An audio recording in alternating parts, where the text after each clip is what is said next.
আপনার পরে যে ফাইল দিছে সে যদি পার্সেন্টেজ দেয় তাহলে তার ফাইল সিগনেচার হয়ে গেছে।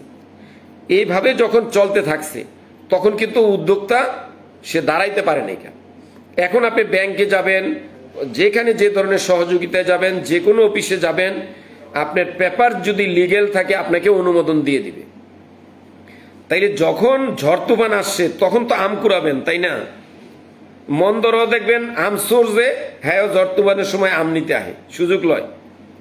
আবার যারা লিগেল বাড়ির মালিক বা প্রতিবেশী তারাও ঝড় পড়লে দুইটা আম টোকায়। তো এখন ন্যায্য টাইম উদ্যোক্তা হিসাবে নিজেকে প্রতিষ্ঠিত করার। আগে যে টাকাটা টেবিল ম্যানেজ করতে আপনি চলে যেত, সেই টাকা দিয়ে এখন আপনি উদ্যোক্তা হতে পারবেন। তাহলে কেন হবেন না? কেন এটা এই আপনার শিল্প বিপ্লবের সময় হবে না?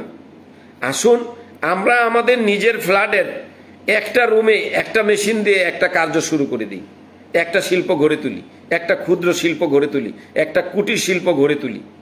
তাহলে আমাদের এই বাংলাদেশে 18 কোটি মানুষ, প্রত্যেকের বাড়িতে প্রত্যেকের ঘরে ঘরে যদি একটি করে শিল্প গড়ে ওঠে, তাহলে আমাদের প্রয়োজনের জন্য আমরা বিদেশে নির্ভর হতে হবে না, বরং আমরা প্রয়োজন মিটিয়ে আমাদের পণ্য বিদেশে পাঠাতে পারবো। বিদেশ থেকে আনবো, অনেক কিছুই আমরা পারবো না, যেগুলো আমরা পারবো না সেগুলো আনবো, অথবা আমাদের পণ্য তৈরি করতে যেসব বস্তু লাগবে, যেসব মেশিনারি লাগবে সেগুলো আনবো, এবং ধীরে ধীরে সেই মেশিনগুলো কপি করে আমরা নিজেরা উৎপাদনের দিকে চলে যাব। এবার একটু এক্সট্রা কথা বলি। আমাদের দেশে যে সকল রেমিটেন্স যোদ্ধারা আছেন, যারা প্রবাসী বিদেশে আছেন, তাদেরকে বলবো যে আপনি 20 বছর জাপান থেকে যে টেকনোলজি শিখছেন, দেশে আইসা আপনি সেই টেকনোলজিকে কাজে লাগান। এখন দেশে আইসা দেখেন যাদের সাথে ব্যবসা করতে যান কেউ কথা রক্ষা করে না, তখন আপনাকে কি করতে হবে? জাপান থেকে যারা যারা আসছেন নিজেদের একটা ইউনিটি গড়ে তোলেন। এই আমাদের এই উপজেলায় জাপান থেকে কে কে আসছে, তো ঘুরে দেখবেন যে 10 জন জাপান থেকে আসছে। তাহলে এই 10 জনে একসাথে একটা মিটিং করেন, করে চিন্তা করেন যে এই 10 জনে আমরা কোন ফ্যাক্টরিটা করতে পারি। আমি জাপানে ছিলাম ইলেকট্রিক ফ্যাক্টরিতে, তুমি জাপানে ছিলা এই ল্যাপটপ বানাইতা। এইভাবে করে পরামর্শ করে আমরা এই 10 জনে মিলে কোন আইটেমটা নিয়ে ফ্যাক্টরি করলে হাজার হাজার লোক কাজের সুযোগ পাবে এবং আমরা 10 জন লাভবান হব, রাষ্ট্রের গ্রেডটা উন্নতি হবে। তাইলে ওইটা পরামর্শ করে টেবিল ওয়ার্ক করে আপনাদের 10 জনের জাপান থেকে আসেন, সম্পদ আছে, টাকা আছে, সেটা নিয়ে আপনারা একটি বিজনেস প্রোফাইল করেন।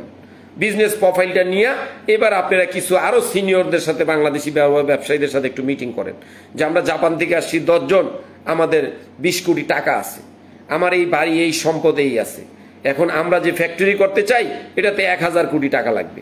তখন তারা কেউ আপনাদের সাথে জড়িয়ে আসবে, অথবা ব্যাংকে যান, সেখানে গিয়ে প্রোফাইলটা দেখান, দেখবেন যে ব্যাংক আপনাদের কাছে আগায় আসছে। তারপর একটি শিল্প প্রতিষ্ঠান করুন, দেশকে উন্নত করুন। ঠিক তেমনি ভাবে যারা মিডিল ইস্টে ছিলেন, ওইখানে যে কাজ শিখছেন সেটার উপরে দেশে মিটিং করেন এবং দেশে শিল্প গড়ে তোলেন। আমি আমার হৃদয়ের যতটুকু বিনয়, ভালোবাসা, আন্তরিকতা এবং আমি এই পথ মাঠ ঘাট থেকে, এই বাংলাদেশ থেকেই যা শিখেছি সেই কথাগুলোই আপনাদের সাথে সামনে বলতেছি। এই সকল বিষয় নিয়ে আপনারা যারা আমার চেয়ে আরো উত্তম ইউনিভার্সিটিগুলোতে লেখাপড়া করছেন, আপনারা যারা ম্যানেজমেন্টের উপরে লেখাপড়া করছেন, আপনারা যারা বিজনেসের উপরে লেখাপড়া করছেন, আপনারা ইঞ্জিনিয়ারিং এর উপরে লেখাপড়া করছেন, আপনাদের জ্ঞান, আপনাদের অভিজ্ঞতা, আপনাদের সার্টিফিকেট অনেক হাই।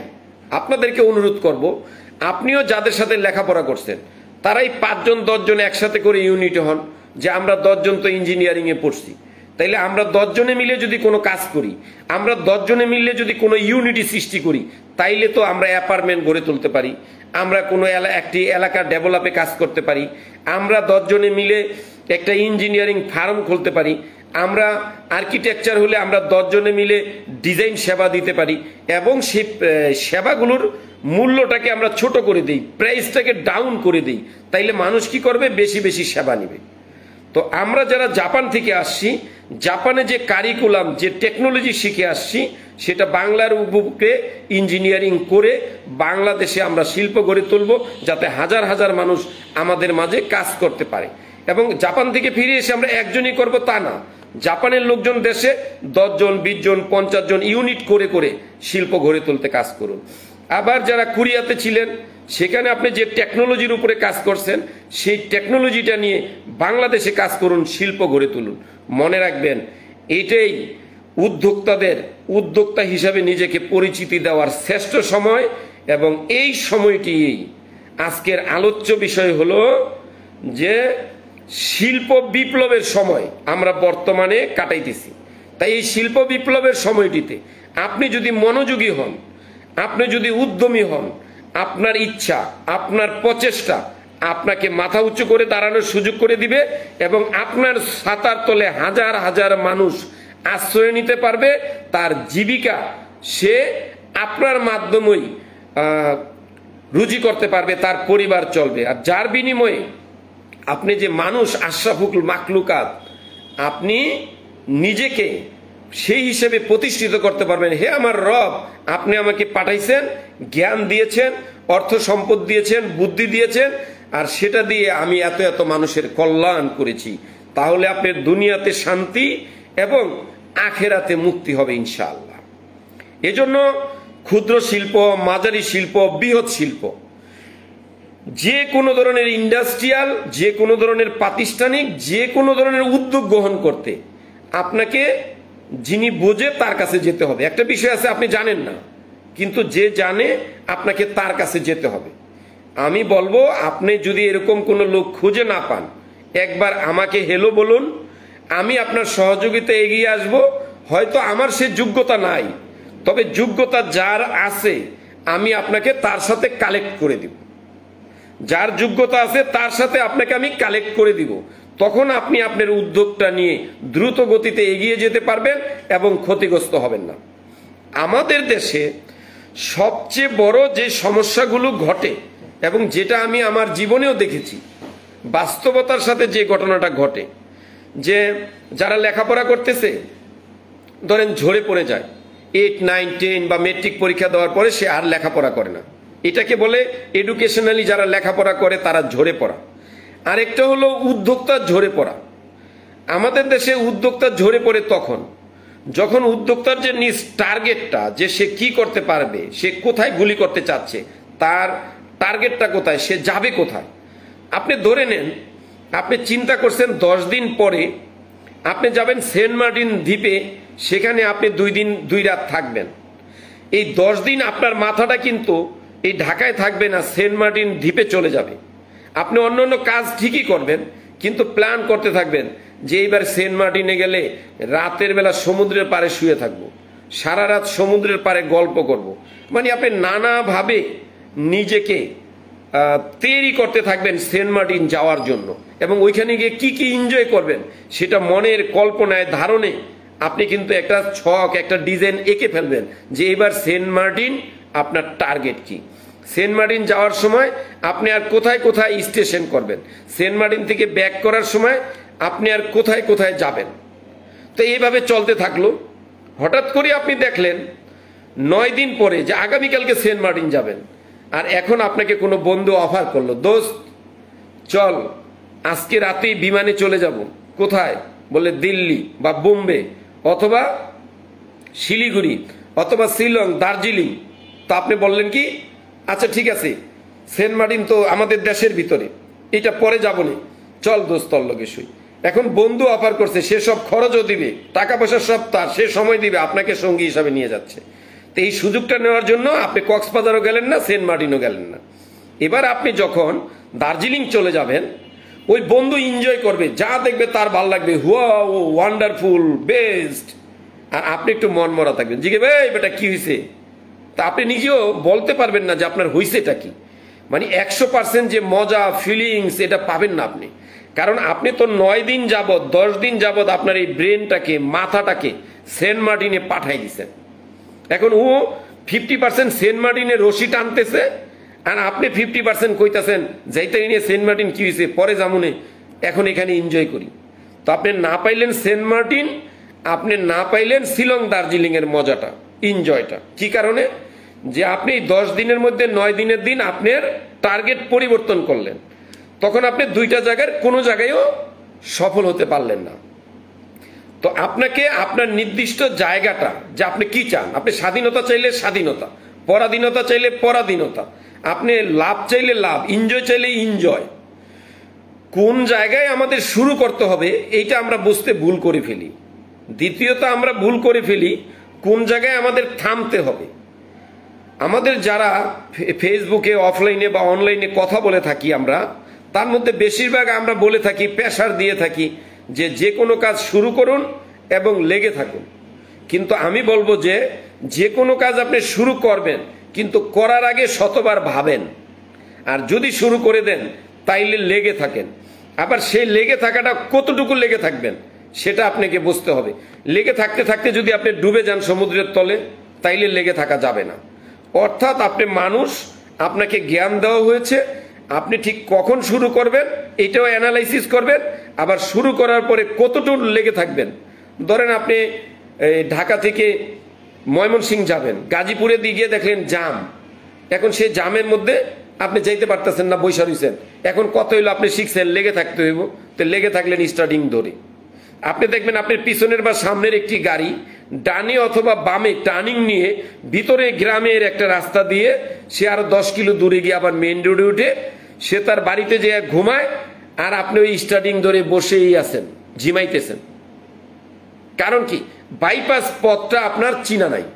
এজন্য আপনি যখন বাইপাস পথ চিনেন না, তখন যে চিনে তাকে জিজ্ঞাসা করতে হবে। যে বাইপাস পথটা চিনে তাকে জিজ্ঞাসা করতে হবে যে বাইপাস পথ কোথায়। আর বাইপাস পথ কে বেশি জানবে? যে জীবনে একটা লক্ষ্য ঠিক করছে এবং সে সফল হয়ে গেছে, তাকে যদি আপনি বাইপাস পথ জিগান, সে তো কোনোদিন জাম কি জিনিস এটা জানেই না। সে তো বিমানে চড়ছে, সে তো কখনো এসি থেকে বের হয় নাই। তাইলে সে আপনাকে জামের পথ, বাইপাস পথ কিভাবে দেখাবে? তার কাছ থেকে আপনি শিখবেন সফলতার গল্প। আর গল্প বা ইতিহাস তাকে নিয়েই লেখা হয় যিনি সফল হন। ধরেন একটা টিমে 11 জন প্লেয়ার খেলে, 11 জনের সমান মাপে গোল করতে পারে না। 10 জনে বলটা আগায় এনে দিলে একজনে গোল করে ফেলে। তাহলে যে গোল করলো, ইতিহাস তাকে নিয়েই লেখা হয় যে উনি ওনার জীবনে 200টি গোল করছে, উনি ওনার জীবনে 180টি গোল করছে। আর যে ছেলেটা খুব ভালো খেললো কিন্তু সে কোনোদিন একটা গোল দিতে পারেনি, তার নাম ইতিহাসে লেখা হয় না। তো এই জন্য বিজয়ীদেরকে নিয়ে যখন ইতিহাস হয়, তাইলে আপনি বিজয়ী হওয়ার জন্য আপনাকে সিরিয়ালে একে থাকতে হবে, আপনাকে দৌড়ে পিছনে থাকলে হবে না। এখন আপনি একে থাকবেন কোন কোন ক্ষেত্রে? আপনি হতে পারে যে আপনার মনুষ্যত্ব ডেভেলপ করবেন, যে আমি পীর বুজুর্গ অলি আউলিয়াদের মতো আমি সভ্য মানুষ, আমি ভালো মানুষ, আমি মানবের জন্য কল্যাণকর মানুষ হব। তাইলে আপনি সেই জায়গায় মেহনত করে আপনার ব্যক্তি উন্নয়ন করতে পারেন, আপনি একজন সত্যিকারের আদর্শ মানুষ হতে পারেন, সেটা ঠিক আছে। এখন আপনি ভাবলেন আপনি সত্যিকারে আদর্শবান হইবেন 100-100, আবার সাথে 100-100 টাকাওয়ালা হবেন, দুইটা একসাথে তো সম্ভব না। আপনি মৃত্যুর আগে বেছে নেন যে আপনি অনেক টাকাওয়ালা হইয়া সফল হইয়া মৃত্যুবরণ করবেন, না আপনি সর্বোচ্চ ভালো মানুষ হইয়া মৃত্যুবরণ করবেন। যদি আপনি টাকাওয়ালা হন, তাইলে আপনার কোথাও না কোথাও একটা দাগ থাকবেই, কেউ না কেউ আপনাকে অপছন্দ করবেই। তাইলে আপনাকে কি করতে হবে, যে আপনি কোন বিষয়টার সাকসেস চান। হতে পারে যে আপনার পণ্য সে ভালো কাজ করছে, আর যদি মন্দ, তো আপনি যখন একজন মানুষকে মন্দ পণ্য খাওয়াই দিবেন, তাইলে তার এই ব্রেনের কোষগুলোতে চাপ পড়বে, তার মেজাজ খিটখিটা হবে, সে গাড়ি চালাইতেছে, দেখবো আরেকজন তার একটু চাপা দিছে, তো সে আবার জোরে চালাই যাব, ও আমার চাপা দিল কে, ওরে গিয়ে একটা ধাক্কাই মেরে দিব, মাইল লেগে গেল রাস্তার মধ্যে, হাজার হাজার মানুষের গাড়ি জাম লেগে গেল। এখানে অপরাধী কে হইলেন? আপনি যে তারে মন্দ খাবার খাওয়াই দিছেন, এই জন্য আপনি অপরাধী হলেন। তো আপনার একটি পণ্য উৎপাদনের সাথে হাজারো লাখো মানুষের ভালো মন্দ কাজের একটি সুতা গাঁথা থাকে। তাই আপনি যে কাজটি শুরু করবেন খুব ভেবেচিন্তে করবেন, মানুষ যেন আপনার কাছ থেকে ঠকে না। আপনি ঠকেন, কোনো না কোনোভাবে আপনি ঠকে গেছেন, আপনি আপনাকে ম্যানেজ করেন যে এই জায়গায় আমি ঠকে গেছি, আচ্ছা পরে আমি জিতে যাব। একটা পণ্য আমি লাভ ছাড়া বিক্রি করছি, পরের পণ্যটা আমি লাভ দিয়ে বিক্রি করবো। আপনি একটু ঠকেন, নিজেকে ম্যানেজ করেন, কিন্তু আপনার দ্বারা যেন কেউ ঠকে না, আপনার কথা দ্বারা যেন কেউ কষ্ট পায় না। গতকালকে বলেছিলাম আমরা পরচর্চা করব না। অনেক সময় হতে পারে অন্যের পণ্য ভালো না, আমারটা আমি খুব বলতেছি, আবার ভাগে ভাগে বলতেছি ওই কোম্পানিটা ভালো না, ওইটা ভালো না, ওইটা ভালো না, এটা বলা যাবে না। আমি বলবো আমারটা ভালো, আমারটা ভালো, আমারটা ভালো, কোটিবার বলবো। যার ইচ্ছা হয় নিবে, যার ইচ্ছা হয় না নিবে না। কিন্তু অন্যেরটা মন্দ বলার মাধ্যমে আমি আমার মনুষ্যত্বকে নষ্ট করব না। একজন উদ্যোক্তা মায়ের মতো, মায়ের মতো, মায়ের মতো। উদ্যোক্তা মা যেভাবে সন্তানকে সেবা দেয়, একজন উদ্যোক্তা তার কাস্টমারকে ওইভাবে সেবা দিবে। এটা একজন উদ্যোক্তার দায়িত্ব। আপনি যদি হোটেল ম্যানেজমেন্ট, রেস্টুরেন্ট ম্যানেজমেন্টের উপরে লেখাপড়া করে থাকেন, কিংবা সে বিষয়ে আপনার কোনো জ্ঞান থাকে, তাইলে আপনি কাস্টমারকে যখন বাটি দিচ্ছেন, তো সেই বাটি আপনি এমনভাবে ধরলেন যে আপনার আঙ্গুল, আপনার নখ ওই বাটির ডালের মধ্যে, সবজির মধ্যে লেগে। আপনার উদ্যোগটির সফলতা নির্ভর করে আপনার প্রেজেন্টেশনের উপরে। আপনার পণ্য, আপনার বস্তু, আপনার প্রতিষ্ঠান আপনি কিভাবে প্রেজেন্টেশন করবেন। আমি কয়েকদিন আগে হয়তো এই বিষয়টি আলোচনা করেছিলাম। একজন সেলসম্যানের যোগ্যতা নেটওয়ার্কের কারণে একটু ডিস্টার্ব দেয়, সেজন্য আমি দুঃখিত। তো আপনি ধরেন গ্রামের একজন কৃষকের একটি গল্প, সেটি একটি ধর্মীয় গ্রন্থে লেখা আছে যে গ্রামের কৃষক, তার একটি ঘোড়া ছিল, ঘোড়াটার গায়ে ঘা ছিল, ঘোড়াটা অসুস্থ ছিল, এটা ঠিকমতো বাজারে বিক্রির উপযুক্ত ছিল না এবং তার ব্যবহারিক উপযুক্ত ছিল না। তখন ঘোড়ার মালিক ঘোড়াটারে গোসল টোসল করাইয়া বাজারে নিয়ে গেছে, বিক্রি করে ফেলবে। ওটা দিয়ে যাই টাকা পায়, ওটা দিয়ে চাল ডাল আনবে। তো বাজারে যাওয়ার পরে একজন ওই যে গরু ঘোড়া বিক্রি করে দেয় দালাল আছে, তো ওই দালাল আসছে, দালাল এসে ঘোড়ার পিঠে থাপ্পড় দিতেছে, দিয়ে বলতেছে এই ঘোড়া ঘন্টায় 40 কিলোমিটার দৌড়াইতে পারে, এই ঘোড়া 20 মণ পণ্য নিয়ে দৌড়াইতে পারে। তো এইরকম নানান গুণগান গাইতেছে। এখন কাস্টমার এসে এটা কেনার জন্য আগ্রহ করতে ভিড় করছে। এখন ওই ঘোড়ার দালাল এত বেশি লেকচার দিচ্ছে যে মানুষ এটা, সবাই এটা কিনতে চায়, এটার গুণটা ধরে ফেলছে। তো মানুষে তো কিনতে চায়, কিন্তু যিনি বিক্রি করতে গেছে উনার ভিতরে এটা আইছে যে এত গুণ ধরে একটা ঘোড়া 40 মাইল দৌড়াইতে পারে, 20 মণ মাল নিয়ে দৌড়াইতে পারে, আর এটা আমি বিক্রি করে দিমু, এটা এরকম একটা ঘোড়া তো আমারই দরকার। তখন উনি রশি ধরে ধরে এটা আবার বাড়িতে নিয়ে এসে বিক্রি করে নাই। তার মানে একজন লেকচারার, একজন সেলসম্যানের ভাষা এমন হবে যে আমার পণ্যটাই যতই খুঁতযুক্ত আছে, সেই খুঁতকে প্রলেপ দিয়ে ঢেকে দিয়ে, কল্যাণ দিয়ে ঢেকে দিয়ে, যেখানে কি কি কল্যাণ আছে সেই কল্যাণগুলো উপস্থাপন করার মাধ্যমে, এটার গুণগত মানকে উপস্থাপন করার মাধ্যমে এই পণ্যটা যখন আমি সেল করার জন্য মার্কেটিং করব, তখন কাস্টমার আমার এটা নিবেই নিবে, নিবেই নিবে। আমি রেস্টুরেন্ট ব্যবসা করেছি।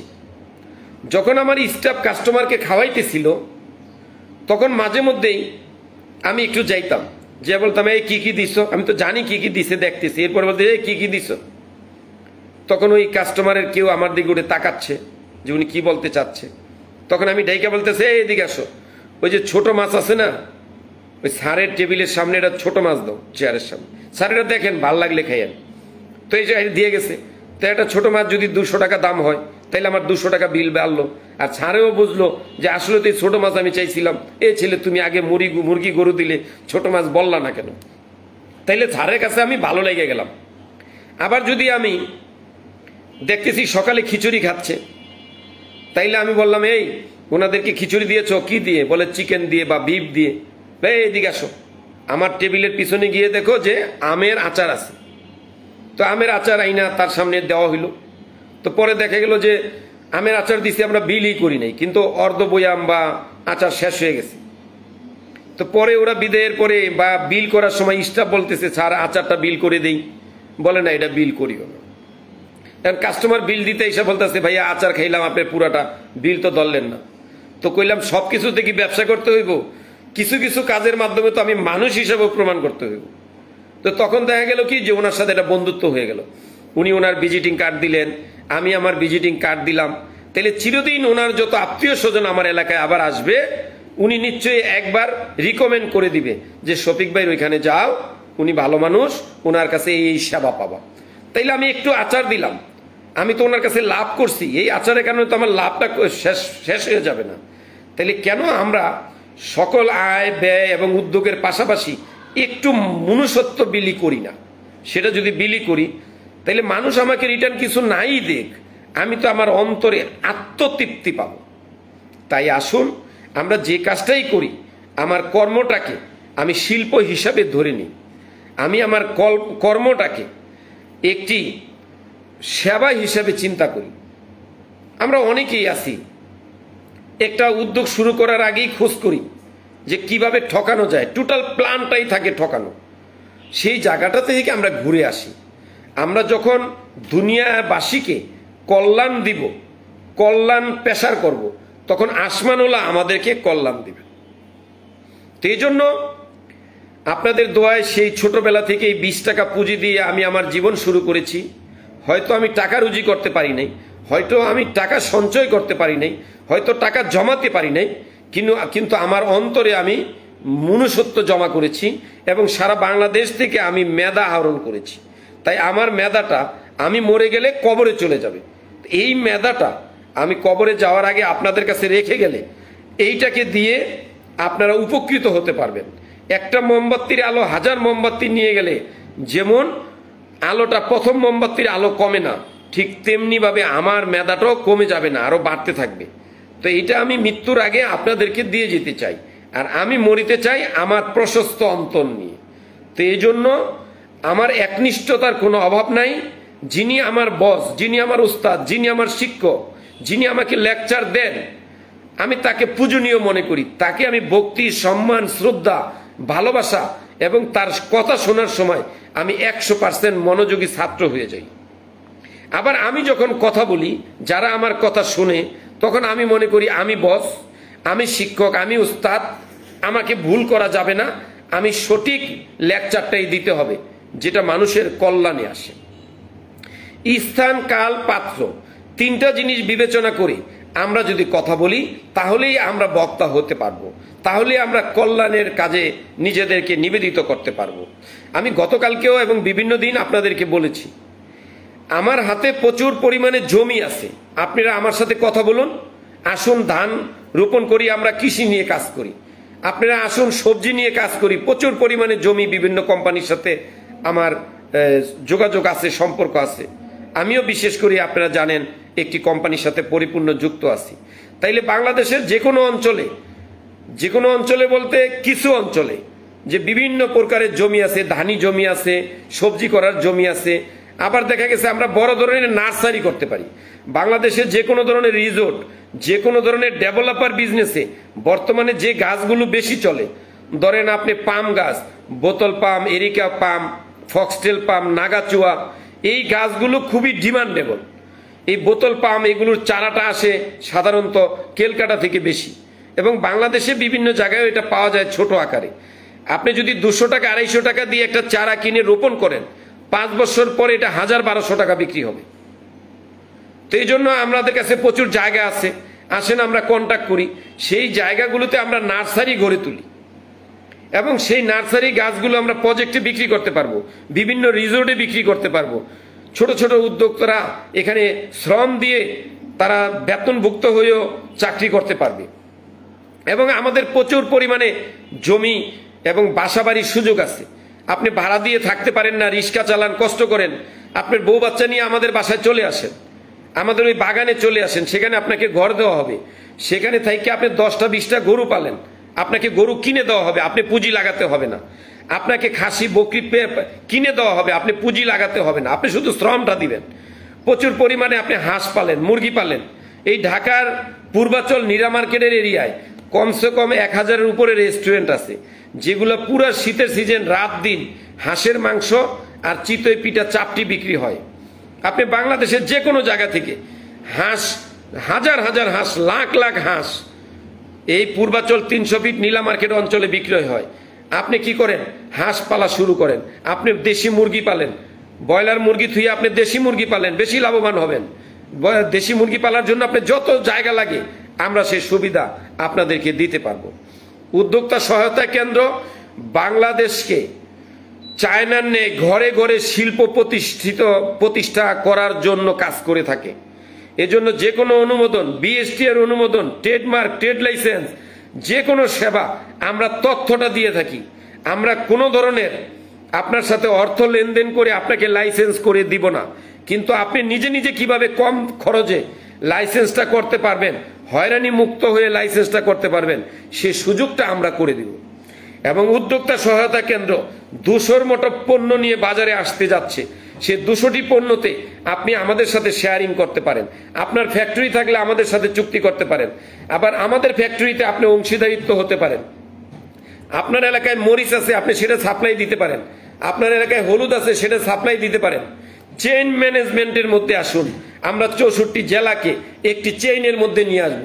ধরেন রমজান মাসে বাজারে 300-400 টাকা কেজি কাঁচামরিচ, আপনার এলাকায় 150 টাকা কেজি। আপনি সাথে সাথে চেইন ম্যানেজমেন্টের মাধ্যমে, উদ্যোক্তা সহায়তা কেন্দ্রের মাধ্যমে ঢাকায় গাড়ি করে মরিচ পাঠিয়ে দেন। যারা অসভ্যতার সাথে সিন্ডিকেট করে 400 টাকা 600 টাকা কাঁচামরিচের দোকান দেয়, আমরা তাদের মাঝখানে 200 টাকা দামের দোকান খুলে দিব। তাইলে বাতিল এমনি চলে যাবে। আপনি যখন অন্ধকারের মধ্যে আলো জ্বেলে দিবেন, তখন অন্ধকার এমনি দূরীভূত হয়ে যাবে। অন্ধকারের বিরুদ্ধে বিদ্রোহ করতে হবে না। প্রথমে আমরা ঠিক হই, আমরা ওয়াদাবদ্ধ হই, আমরা কোনো কাস্টমার ঠকাবো না। আমরা ঢাকায় সেন্টার করে করে আমরা সেখানে বিক্রয় কেন্দ্র গড়ে তুলব। উদ্যোক্তা সহায়তা কেন্দ্রের পণ্য সমূহ যেগুলো সম্পূর্ণ ভেজাল মুক্ত অর্গানিক থাকবে। আমরা ঢাকার বনানীতে করতে পারি, ধানমন্ডিতে করতে পারি, যাত্রাবাড়ি করতে পারি, মালিবাগ করতে পারি, মহাখালী করতে পারি, গাবতলী করতে পারি, সাভারে করতে পারি। আমরা বিভিন্ন জায়গায় আমাদের সেল সেন্টার করব, আর সারা দেশ থেকে আমাদের উদ্যোক্তাগণ সেখানে ন্যাচারাল পণ্য পাঠাবেন। তো এভাবে করে আমরা আগামী দিনে এগিয়ে যেতে চাই। উদ্যোক্তা সহায়তা কেন্দ্রের পক্ষ থেকে আজকে 4টায় আমার লাইভ শেষ হওয়ার পরপরই আমাদের যারা নারী উদ্যোক্তা আছেন তাদের জন্য একটি ফ্রি ট্রেনিং ব্যবস্থা করা হয়েছে। আপনি অনলাইন জগতে যে কোনো পণ্য সেল করতে হলে পেজ খুলতে হবে, পোস্ট করতে হবে, বুস্ট করতে হবে। আপনার কাজ যেন আপনি নিজে নিজে করতে পারেন, সেজন্য আমাদের উদ্যোক্তা সহায়তা কেন্দ্রেরই একজন বোন আজকে 4টা থেকে আমাদের মেসেঞ্জার গ্রুপে যারা মেয়েরা আছেন শুধু তাদেরকে নিয়ে, শুধু নারীদের জন্য এই উদ্যোগটি, যে নারীরা ডিজিটাল ট্রেনিংটা নিতে পারবেন সম্পূর্ণ ফ্রিতে। আজকে 4টায়, আবার আগামীকালকে 4টায় ডিজিটাল মার্কেটিং সম্পর্কে আপনি নিজেকে দক্ষ করে গড়ে তুলতে আজকে 4টায় মেসেঞ্জার গ্রুপে যোগ দিন। আপনি নিজেকে দক্ষ গড়ে তুলুন। আপনার plan, design, page, post, boost সব আপনি নিজে নিজে করুন। এবং আমাদের উদ্যোক্তাদেরকে বলবো, আমরা সব ধরনের ট্রেনিং নিয়ে আসতেছি ইনশাআল্লাহ। অতিরিক্ত টাকা খরচ করে ও কোনো ধরনের অসাধুদের পাল্লায় পড়বেন না। আপনারা যে কোনো ধরনের ট্রেনিং নিতে চান, সরকারের বিভিন্ন সূত্র আছে যে আমাদের যুব উন্নয়ন, নারী উন্নয়ন অধিদপ্তরগুলোতে, কর্মসংস্থান মন্ত্রণালয়গুলোতে, যে এসএমইতে যেসব ট্রেনিং দেওয়া হয় আমরা সে তথ্যগুলো দিব, আর আপনারা সেখানে গিয়ে ট্রেনিংগুলো দিয়ে নিজেদেরকে দক্ষ করবেন। এছাড়াও পাবলিক ফার্মগুলো যে ধরনের প্রশিক্ষণগুলো দিয়ে থাকে সেগুলোর মধ্যে যাদের স্কিল আছে, যে ফার্মগুলোর আসলেই ব্লেড আছে, তাদের যোগ্যতা আছে, তারা অনেক দিন ধরে কাজ করে যাচ্ছে, সেগুলো দেখে দেখে আপনারা ট্রেনিং নিতে পারেন। তবে অবশ্যই ট্রেনিং নেওয়ার ক্ষেত্রে আপনার কত পুঁজি আছে, কত টাকা ইনভেস্ট করতে পারবেন, সেই ধরনের বিষয় নিয়ে আপনি ট্রেনিং দিবেন। আপনি 1 কোটি টাকার একটা বিজনেস সম্পর্কে ট্রেনিং দিচ্ছেন, আপনি পুঁজি নাই, তাইলে আপনি সেই ট্রেনিং দিয়ে লাভ হলো কি? তখন আপনি ট্রেনিং দেন আপনি কর্মদক্ষ হয়ে গড়ে উঠতে, যে আপনি উদ্যোক্তা হবেন না, চাকরি করবেন। সেজন্য আপনি ব্যক্তি ট্রেনিং দেন এবং সিভি জমা দেন, বড় কোম্পানিতে চাকরি নেন। কিন্তু আগে টার্গেট ঠিক করেন যে আপনি কি করবেন। আমি আমার জীবনে কিছু গল্প প্রতিদিন বলে থাকি। এ পর্যায়ে একটি গল্প বলি, যেটা হয়তো আপনারা অনেকেই কিছুটা অবগত আছেন। আমি 4 বছর আগে অ্যাক্সিডেন্টে আমার ডান পা হাঁটুর নিচে এবং উপরে ভেঙে যায় এবং 14টা শিলি পড়ে আমার মাথায়। যারা আমাকে হসপিটালে দেখছে তারা ভাবছে আমি আর বাঁচবো না, আর বাঁচলেও বাকিটা জীবন হুইল চেয়ারে বাঁচবো। আর আজকে আমি সুস্থ, আপনাদের সাথে কথা বলছি। ঠিক এখন থেকে 2.5-3 বছর আগে আমি আবার ঢাকায় চলে আসি সিলেট থেকে, এবং সেখানে এসে আমি আমার এক বসের সাথে সাক্ষাৎ করলে তিনি আমাকে বেশ কিছু দায়িত্ব দেন, এবং আমি আমার পরিবারকে বলে আসি যে ধরে নেও আমি বিদেশ চলে যাচ্ছি। বিদেশে গেলে অনেক সময় নদী পাড়ি দেয়, সমুদ্র পাড়ি দেয়, মারা যায়, অথবা বিদেশে যাওয়ার সাথে সাথে টাকা পাঠাইতে পারে না, কষ্ট করে চলতে হয়। তো তোমরা কিন্তু ওইভাবে চলবা। আমি আমার সময় মতো যোগাযোগ করব। তো ঘটনাক্রমে একদিন 4-5 বার আমার বাসা থেকে যোগাযোগ করতেছে, তো আমি ফোন কেটে দিচ্ছি, আবার ফোন দিচ্ছে, আমি তখন ব্লক করে দিছি। আবার অন্যদের বাচ্চাদের ফোন দিয়ে তার সাথে আবার কথা বলতেছি, সেদিন রাগ করে ব্লক করে দিছি। কিছুদিন পরে আমার এক বাচ্চা বলতেছে যে বাবা আম্মুর ব্ল্যাক লিস্টটা খুলে দাও। আমি বলতেছি কেন? বলে অনেক দিন হয়ে গেল। আমি তখন আবার তাকে ব্ল্যাক লিস্ট করে দিছি। এরপর থেকে আমার যখন সুযোগ হয়েছে আমি তাদের সাথে যোগাযোগ করি, তারা আর যোগাযোগ করতে পারে না। এভাবে করে 9 মাস কেটে যায়, আমি তাদের সাথে দেখা করি না। বাংলাদেশে থেকেও আমি বিদেশের মতো থাকি। তখন কি হয়েছে যে ওই কোম্পানির একটি প্রজেক্টে যদি আমি সকালে থাকছি, আরেকটা প্রজেক্টে আমি দুপুরে, আরেকটা প্রজেক্টে আমি সন্ধ্যায়, তখন কোম্পানির ঘনিষ্ঠজন পারিবারিক থেকে আওয়াজ আসছে যে আমি জিনের মতো কাজ করতেছি, আমি প্রচুর কাজ করতে পারি।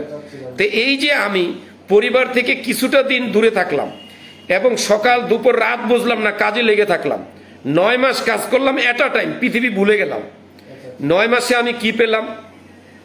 আমার যোগ্যতাটাকে আমি বুঝাইতে পারলাম যে আমি কাজে সময়ের প্রতি গুরুত্ব, দায়িত্বশীল, আমি সময়টাকে নষ্ট করি না, আমি এক জায়গায় না এক জায়গায় সময় দিয়ে কর্মগুলো আগিয়ে নিচ্ছি। কেউ আমাকে পিছন থেকে থ্রেট করতে হয় না, এটা করলা না কেন, এটা বলার আগে আমি করে ফেলি। এবং যে কোনো কাজ বলা হোক আমি বলি যে হ্যাঁ পারবো। আমি যদি না পারি তখন যে পারে তাকে ডাইকে না কাজটা কমপ্লিট করি। তাইলে আমি এখানে 9 মাসে 2টা জিনিস প্রতিষ্ঠিত করতে পারছি। 1 নাম্বার, আমি সকল কাজের উপরে আগ্রহী, আমাকে কেউ প্রেসার করতে হয় না, আমি নিজের ইচ্ছা থেকে কাজ করি, সেটা আমি সার্টিফিকেট পাইলাম। দ্বিতীয়ত সার্টিফিকেট পেলাম যে আমি সকল প্রকার কাজ করতে পারি, কিন্তু আমার অভিজ্ঞতা নাই। যারা অভিজ্ঞতা জানে তাদেরকে হায়ার করে আমি কাজটা কমপ্লিট করতে পারি। তো এই 2টা বিষয় যখন হয়ে গেল, তখন একটি কোম্পানি কি করে যে আস্থাশীল, দায়িত্বশীল মানুষকে কিন্তু চায়। তাইলে আমি কিছুদিন নিজেকে কুরবানি দিলাম, সুখ থেকে, পরিবার থেকে, এনজয় থেকে, কোথাও বেড়াতে গেলাম না, ট্যুরে গেলাম না, কক্সবাজার গেলাম না, বিনিময়ে আমি আমাকে প্রতিষ্ঠিত করতে পারলাম। তাইলে এখন যদি সেখানে আমি একসময় ঘুমিয়েও থাকি, আমি একটা কাজে অবহেলাও করি, কেউ যদি বলে উনি অবহেলা করছে, তাইলে বস কি করব? এটা বিশ্বাস করতে একটু চিন্তা করব যে আমি তো জানি উনি এমন করার কথা না, তাইলে হয়তো ওনার শরীর খারাপ, উনি অসুস্থ, অথবা কোনো একটি প্রবলেম হয়েছে, কোনো একটি কারণ ছাড়া উনি এটা করেনি।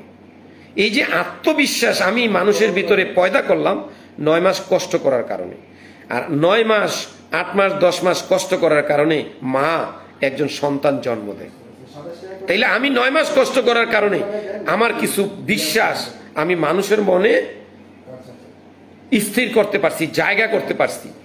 তাইলে আপনি একটা গাছ লাগাবেন, গাছ বড় হবে, সময় লাগবে, আম হবে, কাঁঠাল হবে, কলা হবে, কিন্তু সময় দিতে হবে।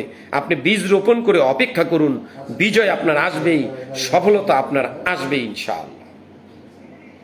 জীবনের প্রতিটি ক্ষেত্রে আমি ছাত্র, আর প্রতিটি উপদেশে আমি শিক্ষক, আর প্রতিটি কর্মে আমি শ্রেষ্ঠ লেবার, আমি দায়িত্বশীল। মাথা বোঝায় নিয়ে যে কাম করে সে লেবার, সে 500 টাকা পায়। আর আপনি বসে বসে কাগজে কলমে মাথায় বুদ্ধি করেন, আপনি প্রতিদিন 10,000 টাকা পান। তাইলে মাথার মূল্য বেশি, কিন্তু মাথায় বোঝা নেওয়ার মূল্য না। মাথায় বোঝা নেই এটার মূল্য না, মাথার চিন্তার মূল্য বেশি। তাই প্রিয় ভাইয়েরা, আপনি যখন ভালো কথা বলতে থাকবেন তখন আপনার ভিতরে ভালোর আবির্ভাব হবে, ভালো জায়গা করে নিবে। আপনি যখন মন্দ কথা কইতে থাকবেন আপনার ভিতরে মন্দ জায়গা করে নিবে। আপনি কোরআনে পাক তেলাওয়াত করেন, আপনার ভিতরে কোরআনই সবসময় আসবে, নিজের অজান্তে মুখ দিয়ে কোরআন আসবে। আপনি সবসময় গান গাওয়ার অভ্যাস করেন, নিজের অজান্তে মুখ দিয়ে গান গাওয়া আসবে।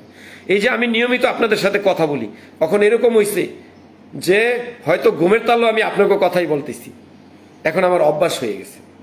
তাই আপনারা 4টায় উদ্যোক্তা সহায়তা কেন্দ্রের পক্ষ থেকে নারী উদ্যোক্তাদের জন্য যে ট্রেনিং আজকে আছে সেটাতে অংশ নেবেন।